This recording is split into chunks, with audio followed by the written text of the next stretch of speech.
Hey everybody, welcome back to the channel. More Blood and Plunder here as we continue to work our way through the French characters. Today we're taking a look at a fun one, and that's Monbars the Exterminator. He's a historic commander and can lead any French buccaneer force or the Brethren of the Coast. So we're clocking in here at 25 points, which is giving us a 12 command range and 2 command points. So altogether, pretty good stuff there. Pretty standard though for one of these named characters. But again, overall good. We get an option on the main weapons. We can go with a brace of pistols or a buccaneer gun and standard melee weapon, which then lets us essentially take a pistol as a sidearm. So something to consider there in our gear.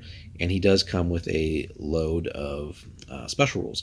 So we get lead by example, ruthless, vendetta against the Spanish, broadside, and unorthodox force. So quite a few things going on there for Monbars. So let's take a look at everything that he's going to provide us. So now we've seen a lot of these before, but let's dig in and see what this sort of total package brings us here. So lead by example, again, is one of our favorites. So if this unit, the unit that includes him, causes an opposing unit to be removed from the game, casualties, or routing, all units in the commander's force remove a point of fatigue. Again, just super useful all the way across the board.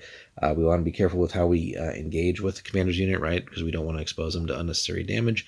It's certainly going to make close proximity or closer proximity to the enemy and return fire or even the threat of close combat that much more dangerous. But if we can get this to go off multiple times in the game, right, just think of all the potential free actions that that's doing, that where you don't have to spend time doing rally when we can just start removing fatigue, or we're not burning things like command points that we can use for other things, and so on and so forth. So always good.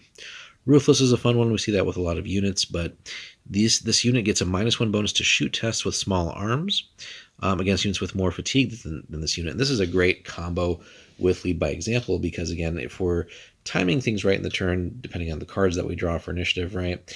Let's say the opposing unit's already acquired some more damage from previous turns, maybe another unit's gone first and applied some more, and now our unit is going to activate with the commander, and they have less fatigue, so we're already getting a bonus to hit, which then should hopefully land more hits overall, cause more fatigue on the enemy, and hopefully more casualties, which then could maybe get lead by example to trigger. So good stuff there.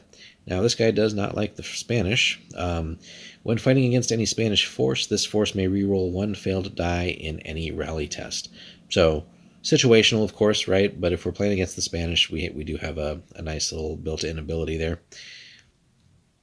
And doing that, too, lets us not have to necessarily burn fortune on rerolls. So good stuff there.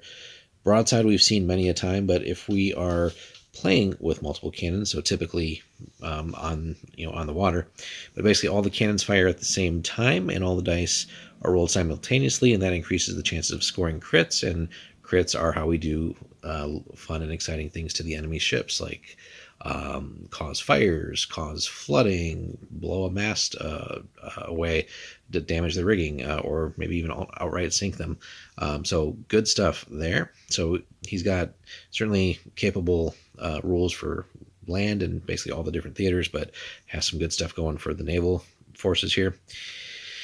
And then finally, unorthodox force. A force led by this commander can take Milicianos Indios as core.